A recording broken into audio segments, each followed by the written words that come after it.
یہ پروگرام ہی نہ بناؤ کہ تمہاری لڑائی ہو، اور فرمایا پھر اگر ہو جائے نا تو پھر صبر کے ساتھ مقابلہ کرو، پھر ڈٹ کے مقابلہ کرو، اور پھر یاد رکھو کہ یہ جو جنت ہے یہ تلواروں کے سائے میں ہے، جنت تلواروں کے سائے میں تمہیں ملے گی۔ پھر ڈٹنا سیکھو۔ پہلے تو بات یہ کہ تم یہ ارادہ ہی نہ کرو لڑائی، اور اگر کبھی ہو جائے وہ لوگوں کو بتاؤ کہ ہیں ہم پرامن لوگ، پر دین کے لیے کھڑا ہونا ہو تو پھر ہم سے زیادہ کسی کو کھڑا بھی نہیں ہونا آتا، پھر ہم سے زیادہ کسی کے پاس طاقت بھی نہیں۔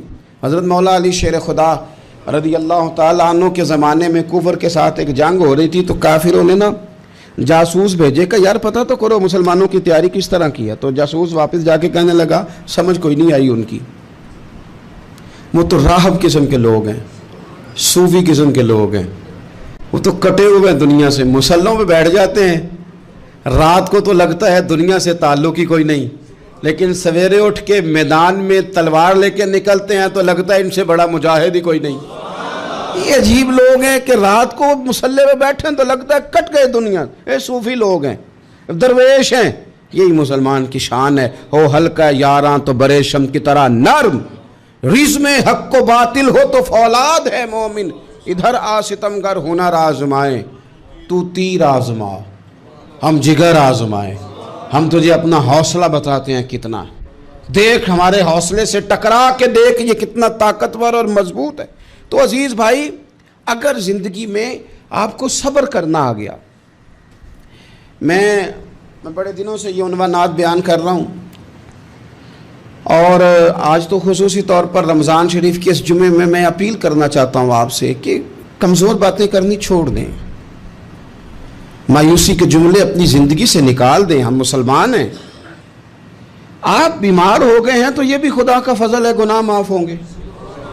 اگر اللہ تعالیٰ نے فقیر بنا دیا، غریبی آ گئی ہے تو یہ بھی فضل ہے، امیروں سے پہلے جنت میں جائیں گے۔ اگر اللہ تبارک و تعالیٰ نے کسی جگہ آپ کو مکان نہیں دیا اور دوسرے کو دے دیا ہے تو آپ وہ لوگ ہیں جو عظیم سنت ادا کر رہے ہیں سیدنا بلال حبشی کی۔ اگر کسی جگہ کوئی کمزوری آ گئی ہے، کوئی پیچھے رہ گئے ہیں تو یہ خدا کا فضل ہے۔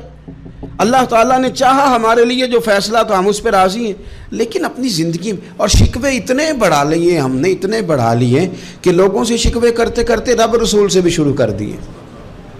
غلام بھی کبھی شکوہ کرتا ہے، آقا کا بھی شکوہ ہوتا ہے، بندہ بھی کبھی شکوہ کرتا ہے، رب کا بھی شکوہ ہوتا ہے، یہ بھی کبھی ہوتا ہے۔ آپ نہ مانے پر یہ شکوہ ہے کہ میں بڑے ڈاکٹروں کے پاس گیا ہوں آرام نہیں آیا، نہ مانے پر یہ شکوہ ہے میں نے کبھی کسی کو ستایا تو نہیں پر میرے حالات نہیں ٹھیک ہوتے۔ آپ نہ مانے پر یہ شکوہ ہے کہ فلانے کے پاس دولت زیادہ ہے، اس نے پتہ نہیں وہ آگے نکل گیا اور میں پیچھے رہ گیا، نہ مانے پر یہ شکوہ ہے۔ کس سے کر رہے ہو؟ رب رسول سے؟ او آس بولے تے او دی مہربانی اساں تے لاڈ ہی لڑاونے نے۔ کس سے شکوہ کر رہے ہو؟ خدا کے بندو، غلام غلامی کرتے ہیں، شکوے کرتے ہیں کوئی؟ حضرت ام سلمہ رضی اللہ تعالیٰ عنہ، شوہر کا نام ہے ابو سلمہ، بیٹے کا نام ہے سلمہ، کہتی ہیں میں، میرا شوہر، میرا بیٹا، تینوں، چھوٹا بیٹا میرا، ہم نکلے مکہ مکرمہ سے مدینہ طیبہ جانے کے لیے۔ ایک کی بیٹا ہے، خاندان جمع ہے، شوہر کی گود میں بیٹا، اونٹ کے پیچھے میں۔ فرماتی ہیں مدینے کی سرحد آ گئی تو میرے میکے والے آ گئے، کہنے لگے ابو سلمہ نہیں لے جانے دیں گے مدینے اپنی بیٹی کو۔ میں نے کہا میں مسلمان ہوں، میں تو اپنے شوہر کے ساتھ مدینے جاؤں گی۔ انہوں نے کہا نہیں جا سکتے، تو نے جانا ہے تو جا، ہماری بیٹی نہیں جائے گی۔ زبردستی مجھ سے انہوں نے مجھے میرے شوہر سے الگ کیا۔ کہتی ہیں پھر میرے شوہر کے قبیلے والے آ گئے، وہ کہنے لگے اگر تم اپنی بیٹی کو نہیں نہ جانے دیتے تو یہ جو ہمارا پوتا ہے یہ ہماری نسل ہے، تمہارا نہیں، اسے ہم نہیں جانے دیں گے۔ وہ بچہ اپنی طرف کھینچتے تھے، میں اپنی طرف کھینچتی تھی، مدینے کی سرحد پہ۔ یہ جھگڑا زمین کے لیے نہیں ہو رہا، مکان کے لیے نہیں ہو رہا، حضور کے مدینے جانے کے لیے ہو رہا، حضور کے مدینے جانے کے لیے ہو رہا، مدینے جانے کے لیے ہو رہا۔ لنگ کئی مہینے تے برس گئے تے تیری دید نو دیدے ہی ترس گئے۔ انہوں نے بچہ کھینچا، میں نے اپنی طرف کھینچا، میرے بچے کا بازو اتر گیا۔ فرماتی ہیں میرے شوہر مدینے چلے گئے، بیٹا میرا